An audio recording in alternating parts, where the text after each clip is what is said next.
Hey everybody, and welcome to So You Got a Gun. This is episode 4. We're going to do a quick Thanksgiving traveling with a gun episode. I'm glad you guys could join us today. And Matt, why don't you give us our first part? Okay, guys. Matt, thanks for being with us tonight. This is just going to be traveling for the holidays with your gun. And I'm going to just really quickly touch on if you are flying. So the airports all have different policies. So there's not one thing where you can tell you to do other than make sure you have a lockbox to put your gun in, keep your ammunition stored separately. But what you need to do is read airlines policy. Get online, make sure you completely understand it, print it out, and bring it with you to the airport. And when you get there, don't say, I have a gun. Say, I am traveling with a gun today. I need to know what I need to do next. And in their policy, they should be able to tell you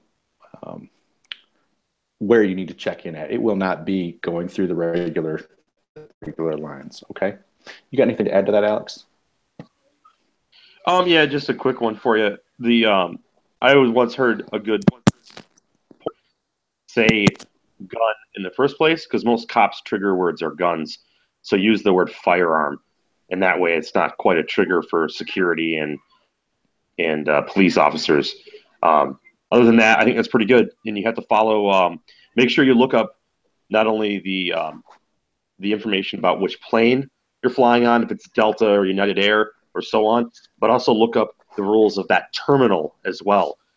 So if you're flying on a Detroit or flying on a Lansing or wherever, they may have specific rules for that terminal. So you'll have to check with that as well. For flying, it's pretty unspecific, unfortunately.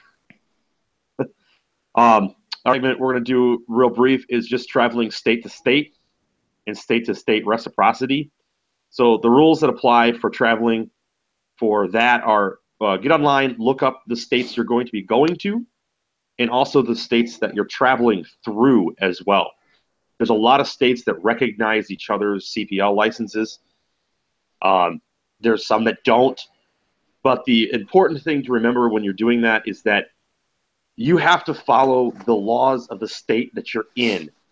So, for example, Ohio recognizes Michigan's CPL, but if Ohio law, for example, says you can only carry your CPL if it's in a pink holster, you have to follow that law.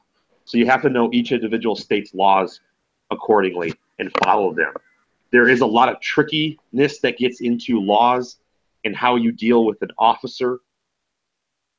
So those are real important ones to check because those are the ones that will probably get you in the most trouble or at least the most grief with police officers if for whatever reason you're getting pulled over. So just check with that state and the state you are traveling through. Matt, you got anything? Yeah. I've had some friends that have done quite a bit of traveling outside of the state, and mine's typically like always, a straight shot, to where I'm going, and it's one state or two. But I've heard a lot of people say, "Hey, man, I just call the state police and tell them I'm going to be traveling through from this state to your state through to the next state. Is there anything I need to know? Excuse me, specifically? Do I, like you said, do I need to carry my gun in a pink holster?" Silly example, but if they are going to have their own ways that they want you to declare that you're carrying a firearm, or you may or may not even have to, but it depends. But you can call the state police for each state you will be traveling through and see what they have to say. And there are some other websites you can check out. They're like traveling websites for guns where you can say where you're starting, what your route of travel is, and it will give you a pretty good laid out idea of what you need to do from state to state. Yeah, absolutely. I thought at some point there was also an app out there that it would actually GPS ping you and tell you what state you're in, and then give you the laws for that state. And that is off the top of my head. I'd have to go check it out and see. I might post it on the Facebook page. There might have been. Excuse me. I'm not familiar with that, but yeah, I wouldn't be surprised. There's an app for everything now. Remember? Snap that can figure out how to make dinner for myself, I'll be happy. Oh yeah, Swanson TV dinners. Uh, yeah, it's Thanksgiving, man.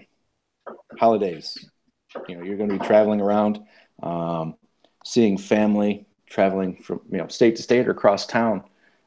Keep in mind, you're going to eat a lot, so make sure you're somewhat comfortable with your gun. And if you are the person in your family that, oh, you are the gun guy, you carry the gun, make sure that people aren't conning you to, hey, get your gun out. Can we see your gun? We want to see that new Master Blaster Whiz Bang 5000, whatever it is that you're carrying. Don't do that, especially when one, you're full and the guns become uncomfortable, or two, if you've been drinking. So wear a loose belt, wear loose fitting clothes, make sure you stay comfortable. And hey, if you start drinking, make sure you take your gun and be responsible. Yeah, unload it, put it away in the car. Yeah, absolutely. Alcohol and guns don't mix, especially around family. Oh So my God, never. I think that's it for us tonight. It was a nice short one. We're going to get on to our families and our Thanksgiving with this show, Yep. and we will talk to you next time. Have a happy All Thanksgiving, right. Happy guys. Thanksgiving, everybody. Be safe. Bye.